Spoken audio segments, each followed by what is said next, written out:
हमारा आज मुद्दा यहाँ पे इस प्रेस कॉन्फ्रेंस को बुलाने का है, जैसे कि 2014 से बीजेपी जिस तरह से गरीबों को मारने का काम कर रही है, उसके ऊपर इंग्लिश में कहते हैं final nail in the coffin, वो काम इन्होंने किया है। जो मनरेगा को इन्होंने वापस खींचने का काम करके और उसको नाम चेंज करके विकसित भारत आगे लगाने से मैं इनको बोलना चाहूँगा, विकसित भारत लगाने से भारत विकसित नहीं होगा। जो पॉलिसीज़ जिस तरह से कांग्रेस ने की थी, अगर आप उस तरह से देश को चलाएंगे तो ही भारत जो है विकसित बन पाएगा। एक फ़ोटो दिखाना चाहूँगा मैं आप सबको। एक तरफ यहाँ पे आप देखिए तमाम हाथ जो है सब एक साथ है और यहाँ पे एक हाथ है। ये भाजपा का मॉडल है सरकार चलाने का, ये कांग्रेस का था। ये महात्मा गांधी जी की सोच थी जिसको ये मारने का काम कर रहे हैं। इनको मैं बोलना चाहूँगा, नाम हटाने से महात्मा गांधी जी का आप उनकी सोच को नहीं मार सकते, क्योंकि महात्मा गांधी जी एक शख्सियत नहीं थे, वो एक सोच थी, एक विजन थी जिसने इस देश को आज़ाद कराया और उस विजन पे ये देश चलता है। आप ये अपने साथियों को, जो 2-3 आपके उद्योगपति हैं, उनको आप ये सब देश जो पूरी संपत्ति है देश का सब कुछ आप सौंप नहीं सकते। इसके चलते मैं कुछ पॉइंट्स जो हैं वो मनरेगा के जो लोगों को बताना चाहूँगा कि ये भाजपा ने क्या किया है। मनरेगा एक गारंटी थी जिसमें लोगों को एम्प्लॉयमेंट गारंटी मिलती थी 100 दिनों की, जो छीनने का काम भाजपा सरकार ने किया है।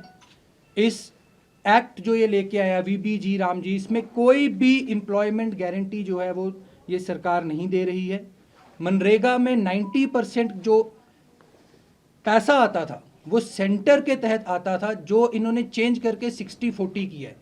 मैं इनसे पूछना चाहूँगा, मोदी जी, क्या आपको लगता है कि जो स्टेट्स है हमारी, खासकर मैं जम्मू कश्मीर की अगर बात करूँ, जो पहले ही कर्जे में डूबा हुआ है, वो 40% कहाँ से दे पाएगा? इस स्कीम का लाने का मकसद ही यही था कि गरीबों को एम्प्लॉयमेंट स्कीम दी जाए, गरीबों का जो एम्प्लॉयमेंट, जो उनके घरों तक जो राशन पहुँचे, रोज़ी पहुँचे, वो मनरेगा करता था, जिसको इनको हटाने का काम इन्होंने किया है। कोई भी एश्योर्ड वेजेस जो है इनके इस नए एक्ट में जो है वो हमें नहीं दिखने को मिल रहा है। कोई भी डिमांड ड्रिवन काम इस एक्ट में जो है वो नहीं होगा, जो सरकार चाहेगी वो होगा। अब सरकार जो चाहेगी, ये तो किसी को भी फेवर करने के लिए कोई भी काम करेंगे। अगर आप किसी गली में कहीं पर टाइल्स डलनी है, वो वहाँ की डिमांड के थ्रू नहीं होगा, वो वहाँ पे किसी की मर्जी चलेगी तो होगा, नहीं तो वो काम नहीं होगा। उसके साथ ही अगर मैं स्पेशली JNK की बात करूँ, JNK एक हिली एरिया है, यहाँ पे बर्फ़बारी पड़ती है, यहाँ पे एक्सट्रीम वेदर कंडीशंस हैं। आपने यहाँ पे दिन बढ़ाने के बजाय उल्टा आप उसकी गारंटी ही हटा रहे हो। यहाँ पे अनएम्प्लॉयमेंट इतना है, अभी जो युवा है इतना अनएम्प्लॉयमेंट है।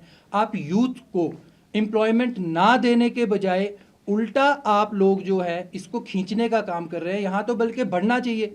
यहाँ तो ऑलरेडी कितने मनरेगा के जो पुराने फंड्स हैं वो अभी तक दिए नहीं गए हैं, और उसके तहत आप यहाँ पे अब अपना सिर्फ नाम बनाने के लिए पब्लिसिटी स्टंट, जिस तरह से ये भाजपा की एक PR की सरकार चल रही है, उसको आपने फिर से एक बारी फिर साबित कर दिया कि आप गरीबों की सरकार नहीं चला रहे हैं। आप गरीबों के बिल्कुल हक में नहीं हैं, आप अपने उद्योगपतियों के हक में हैं। आप 2-3 लोगों को फ़ायदा देना चाहते हैं, और उसके चलते आपने ये सबसे बड़ी चोट जो है हमारे इस देश के गरीब को, हमारे इस देश के नौजवान को देने का काम किया है। जो आपने मनरेगा को हटा के एक गारंटी स्कीम हटा के सिर्फ एक पब्लिसिटी स्कीम जो है वो आपने अपनी तरफ से दी है।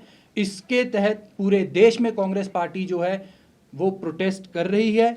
इसको लेके हम खासकर त्राल में यहाँ पे भी हम हर पंचायत लेवल पे जाएंगे, पूरे स्टेट में जाएंगे और लोगों को बताएंगे कि जो कांग्रेस पार्टी ने आप लोगों को 2005 में एक ऐसी जो गारंटी दी थी, जो रोज़गार देती थी, वो छीनने का काम भाजपा सरकार ने किया है, और ये हम कतई भी होने नहीं देंगे। मनरेगा को हम लड़के जो है वापस लाएंगे, क्योंकि वो गरीबों का हक है। वो उनके लिए कोई हमारी तरफ से कोई सौगात नहीं थी, वो गरीबों का हक था, क्योंकि गरीब जो है वो वोटर है, वो अपने वोट का हक जो है मनरेगा कांग्रेस पार्टी दे रही थी उनको।